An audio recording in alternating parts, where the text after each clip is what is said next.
Hello students, ये आपका तृतीय पार्ट है।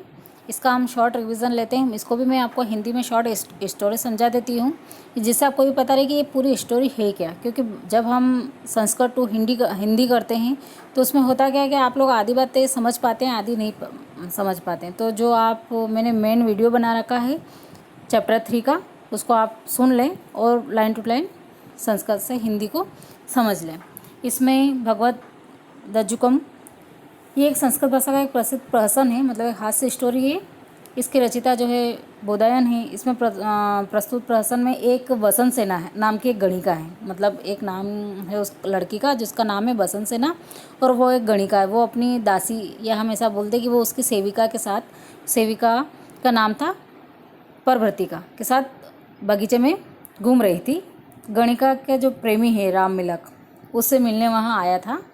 इसी बीच क्या होता है कि यम का भेजा हुआ जो दूत है वो सांप बनकर किसी अन्य स्त्री, जिसका नाम भी वसंत सेना था, जिसको डसकर उसका जीव लेकर यम लोग जाना था।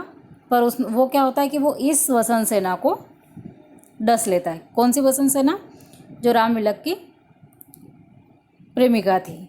इसके पश्चात एक जो सन्यासी जी अपने शिष्य चांडिली के साथ, एक सन्यासी होते हैं वो अपने अपने शिष्य, मतलब उनका जो शिष्य था चांडिली, उसके साथ आते हैं। चांडिली वसंत सेना को मृत देखकर, चांडिली कौन था? शिष्य। वो वसंत सेना जो मर गई थी सांप के डस लेने से, तो उसको मृत देखकर वो बड़ा दुखी होता है। तो वो सन्यासी से बोलता है, और सन्यासी क्या करते हैं कि अपने योग बल से अपना जीव उस मृत वसंत सेना के शरीर में प्रवेश करा देते हैं। तो जो गणिका है, गणिका मतलब वो जो वसंत सेना, वो जीवित हो उठती है। उधर यमराज गलत जीव लाने पर अपने दूत को डांटते हैं, और दूत वापस पृथ्वीलोक पर आता है। वापस आता है तो यम का दूत उद्यान में पहुंचकर देखता है कि जिस वसंत सेना के प्राण वह ले गया था वह तो सन्यासी की भाषा बोलती, क्योंकि उस सन्यासी ने अपना जीव किस में डाल दिया था? वसंत सेना में।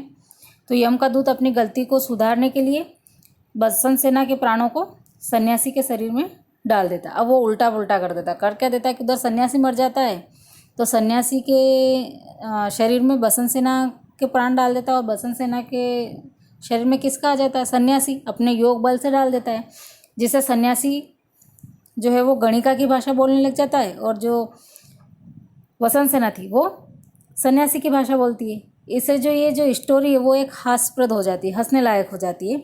और बाद में जो दूत है वो वसंत सेना के जीव में, जो सन्यासी के जीव, उससे प्रार्थना करता है कि आप इनके जीव को, मतलब शरीर को मुक्त कर दीजिए, ताकि मैं जिस वसंत सेना को ले जाना हो मैं उसको ले जाऊं। तो उन दोनों के जीव को वो अल्टा पल्टी, जो सन्यासी है वो वसंत सेना के उसमें से निकलते हैं, और दूत जो है वो सन्यासी के जीव में से निकाल के वसंत सेना में वसंत सेना का जीव डालते हैं, और सन्यासी पुनः जीवित होते हैं। और इस तरह से ये जो स्टोरी पूरी हास्यप्रद बन जाती है।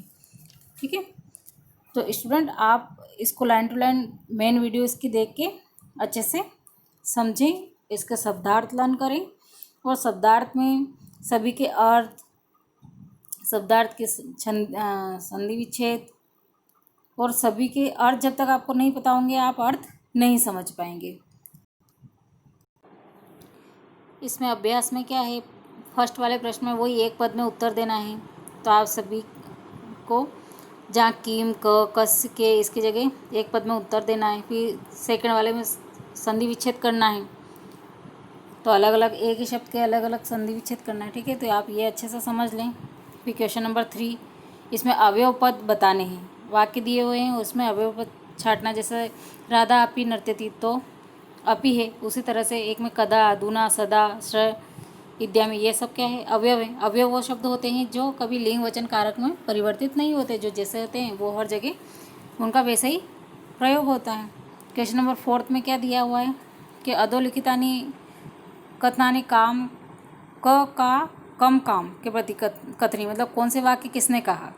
जैसे मूर्ख व दलम परिक्षमेण, तो एक गणिका ने कहा, किसको कहा? वेदम को। इस तरह जो वाक्य जिसने कहा है वो का में जिसने वाक्य बोला है वो लिखा जाएगा, और कम काम में जिसको कहा है उसे लिखा जाता है। ठीक है, तो ये आप समझ लें। क्वेश्चन नंबर जो 5 है वो देखो, विपरीतार्थक शब्द लिखना है, गुणा का दोषा, स्वीकार का अस्वीकार, इस तरह से आप इन्हें पढ़ लें। क्वेश्चन नंबर 6 देखिए, अधोलिखितानि पदानि प्रयोज्यवाक्यानि रचयत, मतलब जो एक शब्द दिया है उसको वाक्य में प्रयुक्त करना है।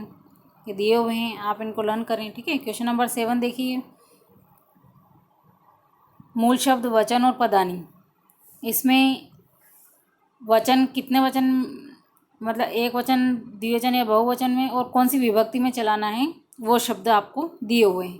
और पद में अपनों ने बना रखे हैं, जैसे शिल्पन दिया हुआ है, शिल्पिन, तो उसको प्रथमा एक वचन है तो शिल्पी हो गया। वैसे जैसे धनिन का द्वितीय विभक्ति में एक वचन बनाना है तो धनिनम हो गया।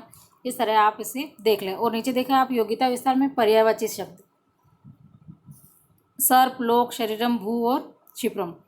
सर्प के कितने नाम हैं ये सब आप लर्न करें। लोक, संसार, जगत, भुवनम, विश्वम, है ना। शरीर को क्या क्या कहा जाता है, जैसे देह, तनु, गात्रम, वपु, काय, काया भी बोलते हैं, काया, विग्रह।